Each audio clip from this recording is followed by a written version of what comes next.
nos reunimos a conversar sobre Reverón y mi propuesta sería, más que interpretar su obra o dedicarnos a hacer una crítica de arte, pudiéramos pensar el efecto Reverón en nuestra propia cultura, un hombre que estuvo al margen entre la lucidez y la oscuridad en términos de todo su proceso psiquiátrico, pero más que pensarlo como proceso psiquiátrico, como crítica de la cultura de la modernidad.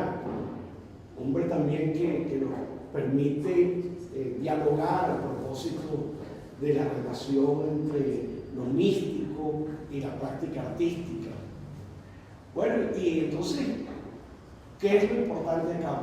Que estamos reunidos con personas que han hecho películas sobre Reverón, otros que han hecho fotografías de su obra extraordinaria, otros que han escrito bellísimos ensayos, como Armando, Diego hizo una película, Federico publicó una novela extraordinaria, Rafael tiene un texto desde la perspectiva filosófica, tú hiciste todo un registro fotográfico de la obra. Entonces, bueno, son personas, o somos, que hemos tenido unas prácticas en términos del arte, que tenemos unas concepciones y que quizás podemos abordar a Reverón no desde la perspectiva de los críticos, sino desde nuestra propia experiencia con ese personaje, usándolo como concepto, como idea reguladora de nuestras manifestaciones, nuestra forma de comprender el mundo, de vivir. Estaba pensando, por ejemplo, en el ensayo Armando, que trabaja en el asunto de marginales, pensar desde el margen, cómo Reverón nos convoca a pensar desde el margen. Se trata de eso, una conversación libre, abierta, y que podamos aportar nuestra propia experiencia. De eso se trata, a mi juicio. Para mí, Reverón ha sido una especie de emblema personal. ¿En qué sentido? En el sentido de un creador que vivió y trabajó estéticamente desde el margen, desde una marginalidad asumida. ¿Y por qué este creador marginal me convoca de una manera tan intensa? Porque yo siempre me he percibido como un escritor también marginal, salvando las proporciones oceánicas de la distancia jerárquica que me separa del genio de Reverón. Yo siempre me he percibido hablando desde el margen. Primero, la marginalidad de un ser humano que asume vocacionalmente la poesía en un país donde no se valora el trabajo del poeta, porque es un país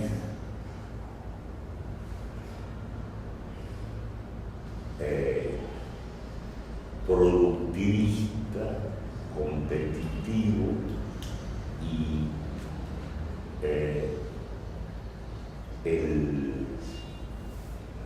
la vocación poética es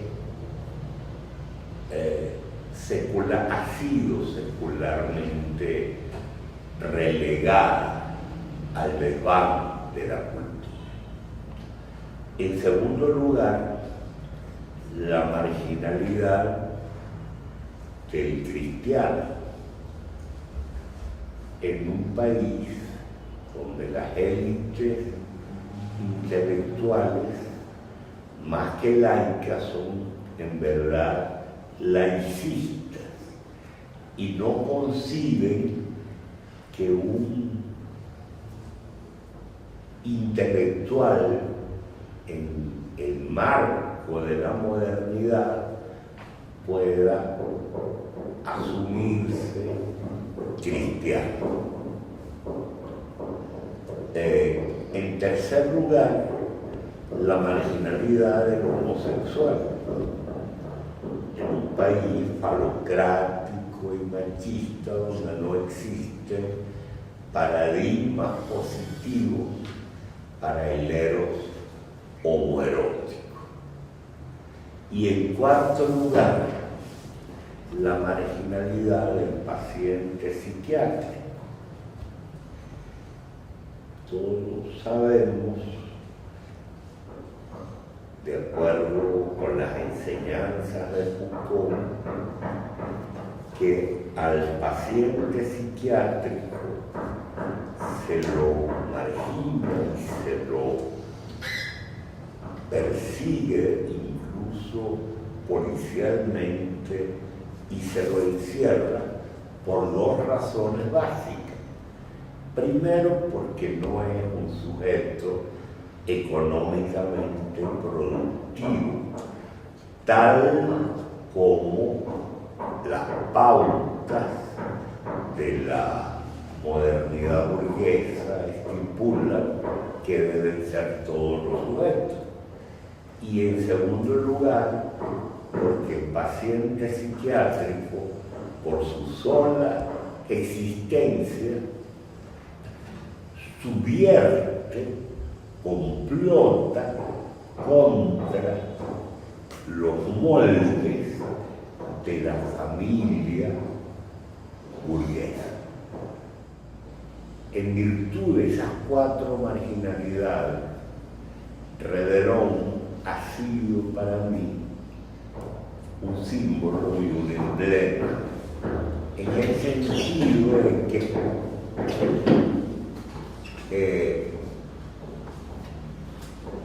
él se entregó con lo que Nietzsche llamaba amor fati a su pintura, alejado de todos los circuitos culturales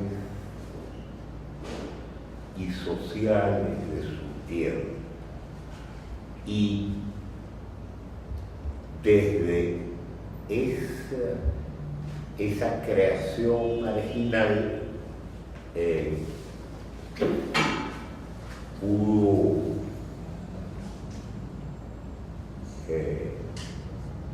ofrendarnos una obra que nos convoca y que nos interpela. Ahora, hay otro aspecto, y es el aspecto que tiene que ver con la última marginalidad de la que les hablé, la marginalidad del paciente psiquiátrico. Es el asunto de la locura.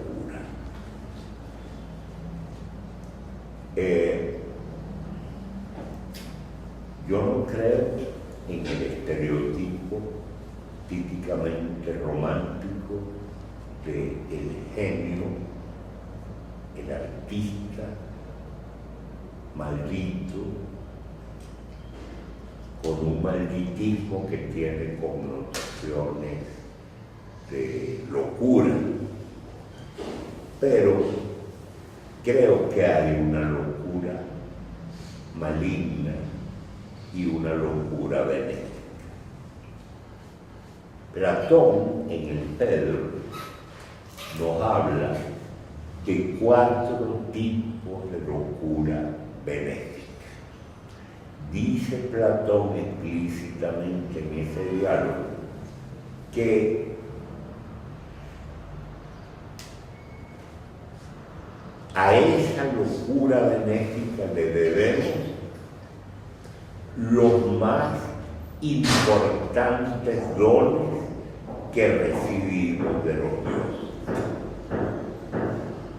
La primera locura benéfica es lo que Platón llama la locura mántica, a través de la cual un sujeto atisba, tiene la intuición del porvenir. Es la locura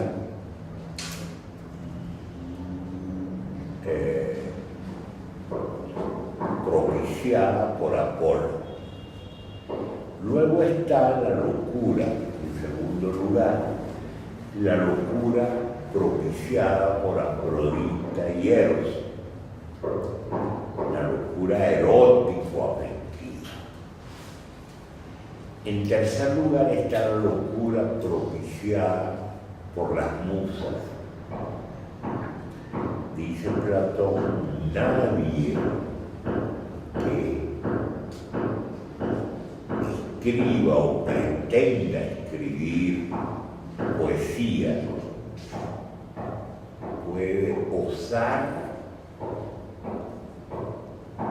no asumir la locura inspiradora, el entusiasmo creador producido por la musas.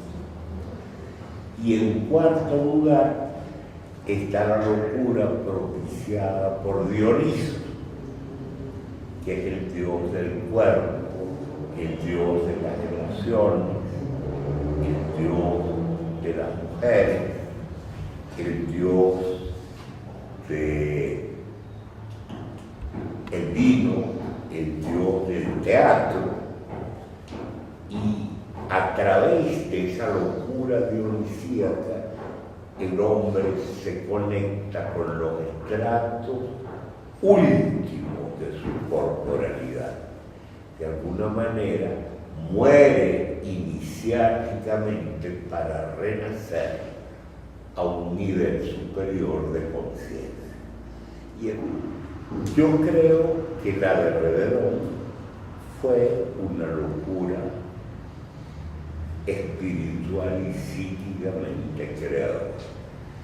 Por intercesión de ella pudo llegar a pintar y a ofrendarnos la pulpa del mediodía. Ese Reverón a mí me desafía intelectualmente todos los días. Por eso yo vi con fascinación la película de Diego y por eso leí igualmente con fascinación la novela de Pérez. Bueno. Nadie es mi nombre, así me llaman. Nadie mi madre y nadie mi padre y los compañeros que traigo conmigo. Max Horkheimer y Theodor Adorno, autores de la dialéctica de la Ilustración, quizá uno de los ensayos más lúcidos, sugerentes y representativos de la inteligencia del siglo XX, sostienen que el mito fundacional de Occidente tiene su origen en la figura de Odiseo, llamado también Ulises, el legendario y astuto personaje homérico que se vio en el difícil trance de tener que pasar, forzando la adversidad, 20 largos años fuera de su reino. 20 años, sugerente metáfora, fin de la adolescencia. De ellos, 10 años transcurrieron en la playa troyana, en campaña bélica, capitaneando las hostilidades de los aqueos contra la hasta entonces inexpugnable ciudad amurallada. Y los otros 10 víctimas del destino signado por Poseidón. Odiseo fue condenado a divagar incesantemente por el mar Mediterráneo, porque, como lo llama Homero, aquel que agita la tierra, aunque no pretendía la muerte del astuto Odiseo, predilecto de Atenea, no por azar, sin embargo, lo condena a errar de continuo una y otra vez, le traba, le entretiene, le entorpece, le dificulta el trayecto, todo con el fin de impedir que retorne a casa, a Ítaca, a su punto de llegada y por eso mismo al absoluto autorreconocimiento. Poseidón está indignado por la afrenta cometida por el astuto Odiseo, quien ha cegado a su hijo, el cíclope Polifemo. A él, a Polifemo, le concede sus ruegos. Creo que de todos los personajes históricos y sociales, uno tiene que rescatar la ilegalidad de esos personajes. ¿Qué me preocupa a mí en Reverón? Evidentemente Reverón lo han domesticado, lo han integrado, o sea, han hecho todo lo contrario que representa la obra de Reverón, o sea, un Reverón que tiene que ver ahora con el mercado, un Reverón que tiene que ahora llega al MoMA debido a intereses económicos para que esas obras crezcan y mecenas que aportan al Museo de Arte Contemporáneo para que sus obras valgan más. Ese es el Reverón que a mí no me interesa, que es el Reverón lamentablemente que se divulga a nivel de los medios sociales. El otro día en el metro, ahora hay un metro Reverón, ese tipo de cosas, yo no sé si alegrarme o realmente entristecerme.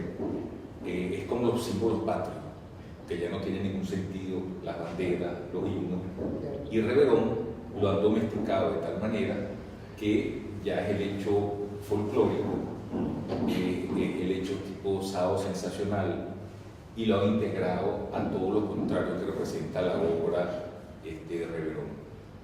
A mí me interesa el Reverón, como tú comentabas, justamente de al margen, y la obra de Reverón la han puesto en todo el medio de todo lo que él odiaba profundamente. En el arte, fundamentalmente, hay un problema de reconocimiento, de mercado, que yo creo que justamente ahí es donde irrumpe Reverón, y es lo que más me interesa de Reverón, no que se venda ahorita en tantos miles de dólares, o sea, del valor monetario.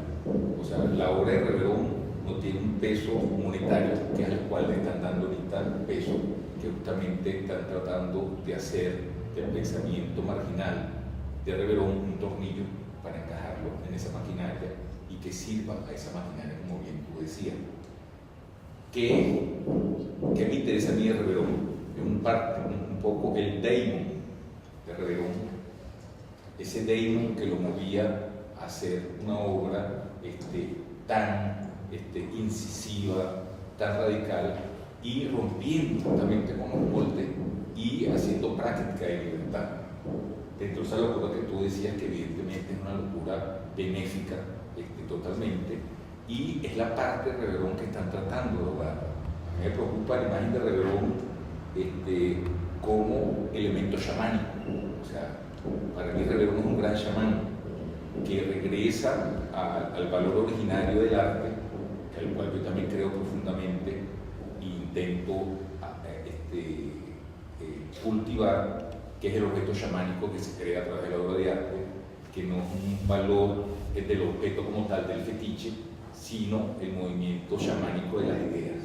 Y yo creo que ahí Reverón realmente toda la parte objetual, además de toda la obra que practicó, y él era un gran chamán, evidentemente, que movía otro tipo de fuerza que generaba, y eso es lo que realmente está tratando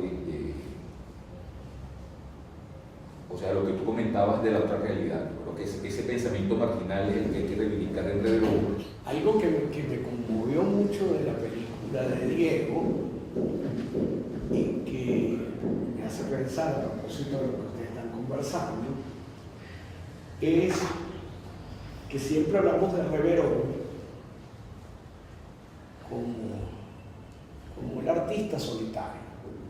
Sin embargo, en la película Diego recrea la relación con Juanita,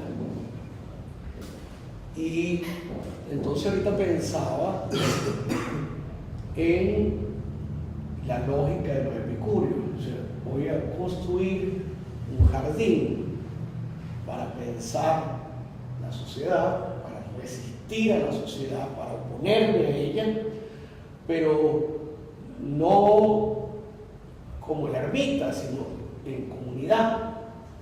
Y esa comunidad supone una comunidad de sentido. En esta comunidad estaba Juanita, y quizás no la vemos, pero es muy importante porque en la medida que Reverón se está cuidando de sí, y cuidarse de sí supone comprender que la estructura social, la modernidad del momento, la estructura escolar es una sociedad disciplinaria, y la única manera que encontró Reverón es armar su castillo como Epicuro en su jardín, para no hacer una obra sin relación con el entorno, sino por el contrario, con una profunda crítica social, política, económica, pero viéndose a sí mismo. Es una jugada de espejos. Soy capaz de hacer una crítica contundente del entorno en la misma medida que me miro en el espejo. Y ese mirarme en el espejo no es un rostro solitario, sino es un rostro dialógico. Dialoga con Juanita. No sabemos cómo era ese tipo de diálogo. No sabemos si es efectivamente tan erótico como lo plantea Diego en su película, pero lo que sí sabemos efectivamente es que es una musa de un nivel impresionante. La pintó 1000 veces, de distintas maneras, convivía con ella. Había una realidad, una religiosidad en esa comunidad. Entonces la manifestación de crítica a lo social no sería desde un apartarse del otro, sino que elijo con quién quiero estar y con quién no. Esa elección de sí me parece fundamental, y fundamental porque da cuenta de un criterio de racionalidad para la existencia. No es el criterio de aquel que no sabe para dónde ir. Por el contrario, está muy claro: me quiero refugiar en un sitio, quiero refugiarme en un lugar que vea el mar, quiero refugiarme con una mujer que amo de un estilo y de una manera, y comparto desde ahí. Ahora, lo que compartió fue muy interesante, porque fue una luz tan clara que impidió ver lo que otros celebraban. Otros celebraban una luz que generaba una multiplicidad de colores. Hizo lo inverso. La otra edad la volvió uno, en el sentido de una inmensa luz que invisibiliza los colores, pero simultáneamente eso borroso que se ve en sus obras, desde mi perspectiva, es como un boceto que está en permanente construcción, y ese boceto en permanente construcción lo podemos visualizar en la obsesión de la reiteración de su obra. Allí entonces hay un juego que a mí me parece sumamente importante, que es entre lo que se es y la diferencia que uno es, entre sus heterónimos. El pintor Reverón es el otro Reverón que hace una danza para pintar, que hace un performance que es un homenaje a sí mismo. No es para que el otro lo vea, es un homenaje a sí mismo que pone en tensión la razón de la mirada racional de Occidente. Yo creo que esa es una virtud, pero además ese performance lo comparte estética y eróticamente con Juanita. Allí entonces es el arte como una construcción dialógica desde el margen, poniendo a la razón occidental en pleno en tensión. Es un terremoto. Gilles Deleuze decía que Nietzsche le había colocado una bomba al interior del Ministerio de Relaciones Interiores de la Razón. Bueno, yo creo que Reverón pintó esa bomba, hizo una plástica de esa bomba, y creo que es muy importante para la juventud, más que sentarse a ver el discurso de Reverón, yo lo invitaría a la práctica de Reverón. Y la práctica de Reverón es un mirarse en el espejo, encarnarse y elegirse para la construcción de una vida que vale la pena ser vivida, como tú la elijas, con quien tú la elijas, y oponiéndote, resistiéndote a la mediocridad del devenir. Si algo tiene sentido en el pensamiento, si algo de esto, cuando veníamos, Armando y yo, Armando amaneció muy malo y le decía, mira Armando, nuestra conversación es vital para una Venezuela donde nuestras universidades se han transformado en animes que danzan en el río Orinoco, donde se perdió el sentido de una comunidad intelectual. Y una comunidad intelectual es una comunidad que por el solo hecho de pensar se opone, hace resistencia a lo dado y creativamente postula formas y maneras de vivir. Creo que ahí está la fuerza de Reverón para la juventud nuestra, para nuestra universidad. Y esta conversación, microfísicamente pequeña, puede ser un campanazo duro a la alcahuetería, por ejemplo, de pensar en la Reverón en el mausoleo de los próceres. Las sirenas, esos demonios marinos, acechan. Su canto hechiza, envuelve, distrae, enajena y diseca el espíritu, pero además, y precisamente por ello, hace que se desvanezca el reino de las sombras, justo el reino del que recién provenía Odiseo antes de arribar a la isla de Circe. Quien se acerca y escucha el sonoro canto de las sirenas ya no vuelve a casa, no hay etos, pues encantado por ellas solo encuentra su propia putrefacción y con ella su muerte. Yo vengo de una formación teatral. Esa formación teatral en arte de Venezuela con David Ross y después pasé a trabajar con Hugo Márquez en el Teatro de Feria Latinoamericana, que hacemos teatro en la calle. A mí siempre me interesó hablar de mi país. Entonces, en ese momento, en los años 70, existe la tendencia, después del 73, cuando yo de hablar no lloro, de estas películas venezolanas que son Marcos, son Delincuente, Homicidio Culposo, las películas de Clemente La Serna.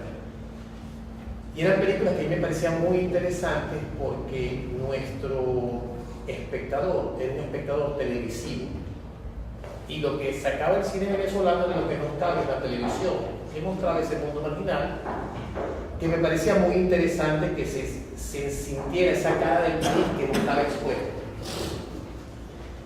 Pero yo sentía una enorme contradicción en ese cine, que yo creo que más que un cine con una propuesta artística sólida, era más un trabajo sociológico de expresar una parte de nuestra sociedad a través de un mensaje político.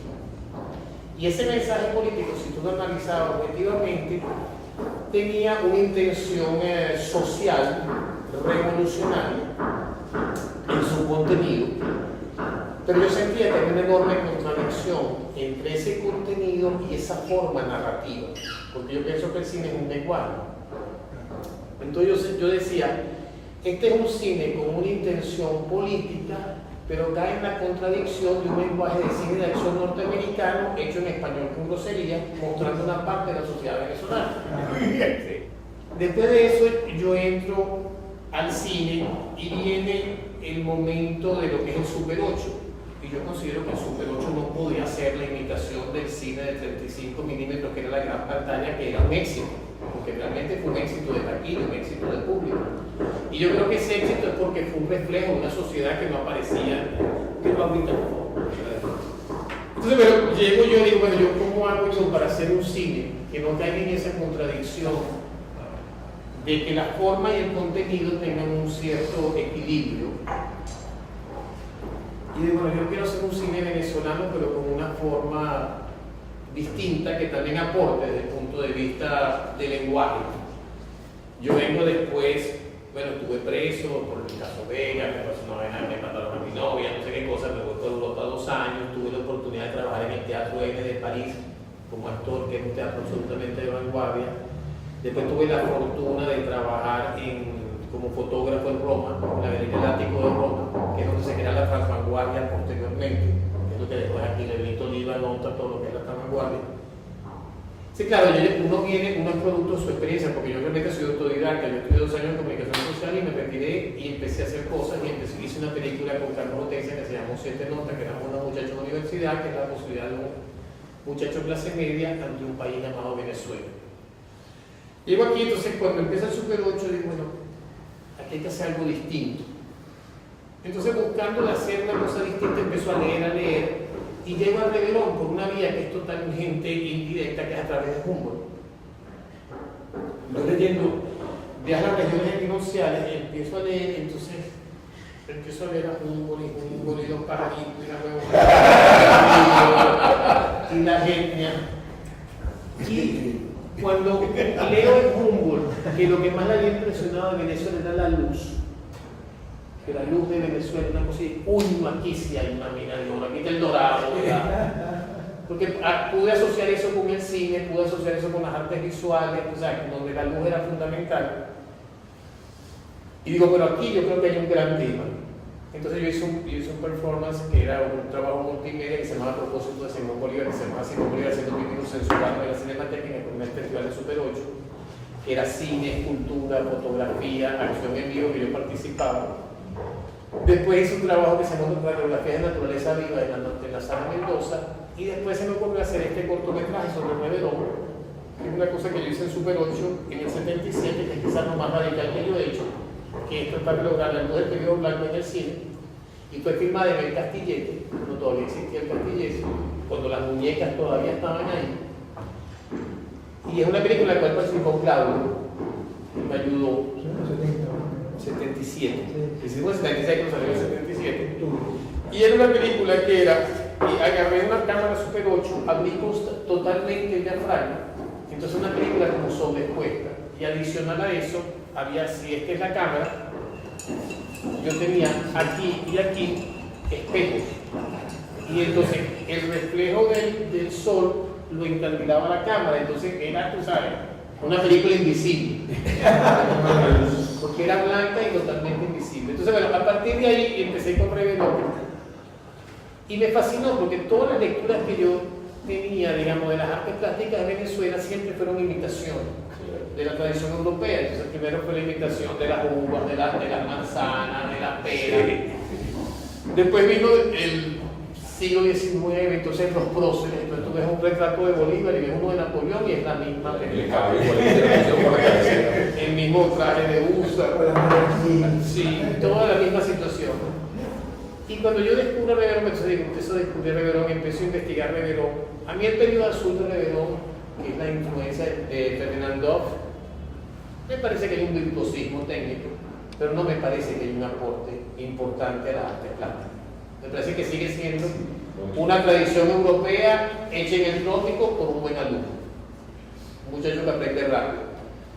Cuando veo el periodo blanco, ahí yo sí siento que hay una persona que se plantea que está en un lugar del mundo, que es al borde de una zona que es el Mar Caribe, en un país llamado Venezuela, y llega a esa conclusión. Y es la ruptura del estereotipo de que en el trópico todo es carnaval de Brasil, todo es policromático, con colores estridentes. Sino esa conclusión del periodo blanco me parece fascinante, porque es la primera vez que nos situamos en una parte del mundo con una posición muy clara, y me parece que es un acto de anticolonialismo. Así es. Después, cuando yo empiezo a ver, yo digo, bueno, pero este tipo no es un artista, no es un escritor que escribe entre 8 y 12 del día porque se inspira, y si no se inspira también tiene esa metodología, sino el artista que es capaz de crear un mundo, de crear ese castillero, de crear ese universo mágico que son esos objetos que son lúdicos, que son parte, que son una extensión de él. Esa relación amorosa que tiene con Juanita, que es una cosa que es un amor, pero no hay penetración, pero sí hay poesía, hay cariño, hay amor, es musa, es compañera, todo eso me parece absolutamente fascinante. Y como ese hombre que fue creando ese universo tan particular, ¿cómo hizo él? Si uno lo analiza hoy en día, después de tantos años, vivió el régimen de Gómez y nunca dijo nada de Gómez. Conoce a Betancourt y tampoco, o sea, no hay realmente una situación que tú digas que tú puedes atar a Reverón a un momento histórico específico, sino tú no puedes atar a una sociedad pacata, caraqueña, un país que está pasando de la cosa rural al país petrolero, que brincamos de la mula al canga, pero que realmente no hay una participación de él como individuo dentro de ese momento histórico que está viviendo, no hay ningún nexo. Entonces, dentro de la película, yo dije, bueno, yo tengo que establecer un nexo, porque a mí me interesa que mis películas, independientemente de Reverón, a mí me interesa que mi cine tenga como distintos niveles de lectura. Entonces, por un lado está la historia de Reverón como tal, está la historia de amor, está una película planteada entre 1920 y 1954, que son esos últimos años de la vida de Reverón, que coincide con el periodo blanco, coincide cuando él conoce a Juanita. Entonces le interesaba rescatar eso, pero me parecía que no era suficiente solamente esa parte. Cuando tú haces una película en el cine, tú haces un guión y un largometraje tiene 90 páginas y se supone que esas 90 páginas, cada página es un minuto. Entonces una película que tiene 90 minutos, tú tienes que poner un largometraje. Como mi tempo cinematográfico no es el convencional, sino que tiene un tempo, como una cadencia más lenta, pues yo ahí puedo jugar. Entonces, dentro de esa posibilidad que me implica el cine, me interesaba unir a Reverón con su momento histórico. Entonces aparece el elemento de la radio, que es como un elemento, que es como un hilo conductor, que es como una historia paralela que te va diciendo qué es lo que está pasando en el país. Porque es una película hermética, es una película de muy pocos personajes que se desarrolla todo en ese castillete, pero ese radio me permitía establecer unos vasos comunicantes con la Venezuela que estábamos viviendo. Y aparece Bulto. Aparece Bulto, aparece Gervasi, que me parecen que son personajes muy importantes. Claro, porque es el momento. Y la manera como elabora es maravillosa, de verdad. Aparece Victoriano de los Ríos, que es una aproximación. El vibrito. Oscar Llanes. Aparece Oscar Llanes, es el último personaje que entrevista a Reverón. Y yo me entrevisté con Oscar Llanes. Uno cuando hace cine tiene que tener una cosa metodológica, o sea, la investigación, de meterse un caletre con todos estos personajes, de realmente estudiarlos, de buscar distintas fuentes. O sea, existe lo de Calzadilla, existe lo de Bulton, existe la Huaca, existe lo de Valenzuela, existen los 3 documentales, que es el de Edgar Anzola, el de Luca, que es muy interesante porque es el Reverón Quedrero. Así tú lo ves y cuando tú lo analizas fríamente ese documental, aquel loco desaforado, desquiciado, ahí sí está la locura en Reverón. Porque ya tanto el de Anzola como el de Margot, es como, el de Margot es como el hombre reposado, ya, el hombre de la tercera edad, ya el hombre... Sí, ya tú sabes, el patriarca. Entonces, pero todas esas cosas son importantísimas. Y yo tengo, tú sabes, como unas ciertas contradicciones, pero como todas mis películas han sido históricas, yo creo que en Venezuela hay un problema, que cuando tú te acercas a un personaje, existe la historia, que es la historia real, que es la que aparece en los libros, y existe la leyenda. Es la segunda lectura. Entonces, en Venezuela, cuando tú haces una aproximación, a veces la leyenda es más importante que toda la historia real. Pasa mucho. Entonces, ¿cuál agarras tú? Hablando de cine, porque el cine, tú estás en un Tienes que cine. definir. O sea, ¿cuál de los dos? Entonces, pero yo he optado por utilizar los dos. Hace una mezcla y en ciertos momentos me interesa más esto y en ciertos momentos me interesa más el rigor histórico. Pero nunca, como tengo la libertad de que no soy historiador, pues me puedo dar la licencia poética de eso, bueno, yo creo, y bueno, la película al fin de cuentas es una metáfora al final, cuando él pinta la palmera, que dice, bueno, me podrán poner preso, me podrán meter en un sanatorio, me podrán poner esto, pero viva la poesía cuando él pinta la palmera. Y cuando yo lo meto en el hospital psiquiátrico, yo todavía no había salido el libro de Federico. Entonces Federico me dice que qué lástima que no está aquí Federico para eso, porque me dice que dentro de la investigación que él hizo, el psiquiatra, la primera persona víctima de electroshock es Reverón. Porque se trajeron, ¿cómo se llama el psiquiatra? Se me olvidó el nombre. El psiquiatra que tendría Reverón. Sí, como Tiene un año compuesto. Pero el primer electroshock lo usaron en Reverón. Y fíjate que yo por pura cuestión cinematográfica lo puse, digamos, para crear una situación. Y para hablarte de lo particular que es el cine como medio de expresión, Reverón está en el sanatorio 2 veces. Ahora, cinematográficamente eso no funciona. Tú pones un personaje que tú una vez y después lo pones otra vez, no es tan efectivo que ponerlo una sola vez en la película. Esas son, tú sabes, esas cosas que uno maneja en el cine que puede. Y por otro lado, te puedo decir que dentro de. Yo como cineasta, nosotros tenemos que tener relaciones, digamos, con el Estado. Entonces me parece muy divertido cuando tú hablas del panteón de esos héroes.